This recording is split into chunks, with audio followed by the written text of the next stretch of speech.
In a downtown library, a security guard dumps a homeless woman's belongings and photographs her in front of everyone. A new librarian risks her probation to intervene, gets immediately written up, and quietly helps the woman find dignity and a safe place for her things. Small policies change, people adjust, and the librarian ends her day looking at a simple card glowing under a desk lamp. Just a quick note before we begin: hit like, share this with a friend, and subscribe for more. Also, let me know in the comments which country you're watching from. It always amazes me how far these stories travel. He flipped the clear plastic tote and everything inside spilled across the tile. Pill bottles clattered, a sandwich wrapped in napkins slid through a puddle from a wet umbrella, a creased photo skated like a leaf and stuck to the toe of his boot. People at the nearest computers stared hard at their screens. Someone laughed too loud at a video and then went silent. The guard raised his phone and snapped a photo with the shutter sound on.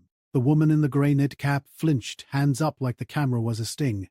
Up, hack it. You know the rules, he said, voice flat but too loud for a space that asked for whispers. He nudged a rolling bottle with the side of his shoe and sent it under a table. The bleach smell from the morning mopping rose up sharp. Maya watched from the reference desk with her badge still too stiff on its lanyard. 2 weeks in at the downtown branch, still on probation, still trying to do everything right, so the director would learn her name for good reasons. The email from Monday about donor tours and keeping sightlines clean was still open on her phone. The pile of rent and her brother's textbook bill sat in a mental stack she moved around like coasters. She stepped out from behind the desk before she could talk herself out of it. The guard looked up at the click of her shoes, impatient, not cruel.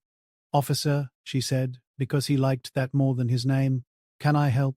He kept the camera chest high, thumb hovering like he wanted to press it again. Maya crouched and started sliding the scattered things into a sturdy blue canvas tote. Pill bottles, first names rubbed off, paper labels soft with wear. She wiped the wet sandwich with a clean napkin and put it in a zip bag from her drawer. She held the photo just a second longer. A boy with a chipped tooth, leaning into a big brown dog, both of them grinning, son behind them. She handed it back to the woman, gentle, and the woman slipped it into her inside sleeve with a small, quick motion. The guard set his boot on the tote as if it were a door wedge. "She can't store a bin," he said. "Policy." The woman froze, eyes fixed on the boot. "We have room in the staff closet for day check," Maya said. "Not exactly true. There was room if you made room." He lifted the phone again. Documentation. Incident log. She stared at the black glass, seeing his face reflected, not hers. "You got her face," she said. "Don't." He shifted the radio on his shoulder, crackling with some other voice. "We got a donor tour at 3. Supervisor says, no clutter, no sleeping, no bins. You going to cover me if it goes wrong?" The branch manager appeared from the glass office, eyebrows tight. "Maya," she said, soft but firm, that tone that meant a problem held by the handle. "In my office in a minute," Maya said without looking up. "Now." The guard moved his boot an inch, still on the toe to claim. "I'm on the desk," Maya said. The manager's mouth pinched. She leaned closer. "You're on probation. You can't countermand security. Clock out for the day." Heads turned at the word probation. Maya felt the heat in her neck. "I'll take this," she said, meaning the person, the mess, the choice. The manager's face went blank the way faces do when a decision is set. "HR will follow up." Off the clock, she led the woman to the staff break room anyway. The woman walked like her shoes hurt. Maya held the door with her hip, her hands full with the blue tote, keys biting her palm. "Come on," she said, gentle, like an invitation to a table, not a rescue. The microwave hummed and ticked as she warmed the soup. She found a clean spoon and a stack of paper towels. She dabbed at a scrape on the woman's knuckle with a little bottle from the first aid kit. "No speeches." "Thank you," the woman said, almost whispering. Her voice had that tired gravel of someone who hadn't slept inside much. At her own expense, she bought a small locker at the bus station and taped a note with the number inside the tote. The walk took 15 minutes, a fine mist falling, coating her hair, the autumn wind threading through the thin parts of her sweater. The bus station air was diesel and fried onions. She slid her debit card into the metal slot and watched the numbers take a bite out of her balance. $8 for the day. She wrote the code on a sticky note and tucked it under the tote's handle where a thief wouldn't look. She kept 2 pill bottles in the outside pocket. "These stay with you," she said. The woman nodded, eyes forward, not asking why she was doing this. While they sorted, a folded yellow court notice slid out from a paperback. "Eviction hearing last month. Missed. A bus pass with a faint balance." A hospital bracelet from 2 weeks ago, the plastic cut off clean. A library card from another city, cracked down the middle, tape lint catching the light. A boy and dog photo again, face greasy from handling. The back of it had a grocery list in block letters. Peanut butter, soup, socks. The woman watched Maya read and didn't say anything. When she spoke, it was after a long beat. "He won't answer my calls," she said. Hand on the photo, thumb on the dog's ear. "He's mad I lost the place." "Okay," Maya said. She did not ask who he was. The next week, small things had shifted the way a shelf leans after you nudge it. Guard still stood at the front, but his phone stayed in his pocket. The manager's office door stayed shut more often. An email went out about respectful enforcement and no photography without consent. Thin words that still felt like a small door opening. Maya came back to her schedule with a written warning in her file and a lost day's pay. It stung. She paid her brother's bill late and told him it would be fine. A card on the security podium now read, "No photographers of patrons ever." The sign that had shouted "No sleeping" was replaced with "Please stay awake while reading." The difference was a breath.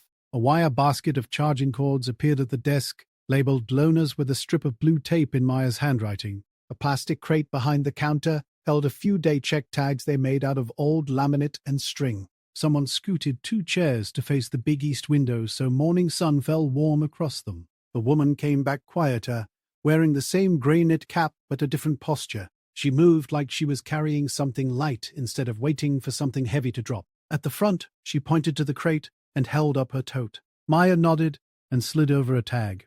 3 hours, she said, and the woman lifted the corner of her mouth like it was practice, for a real smile later. They stood together at the copier, while Maya explained each button. The woman's hands were steady when she printed a form from the job center website. The guard passed and nodded at both of them. No camera, no comment. He looked tired. He always looked tired. It occurred to Maya that being told to force people out all day hardens the voice you use at home. She spent her lunch at the computers with the woman, not hovering, just available. They filled out an address line with the bus station locker number, because the form needed something. Maya peeled a little adhesive star off a kid's craft and stuck it on the tote's edge so it would be easy to find in the stack. When the woman left, she tapped the table twice, a small rhythm that sounded like thanks. 2 days later, a regular from the morning news table brought in 2 packs of socks and left them by the help desk without a note. No big speeches, just the plastic whisper of the bag on the counter.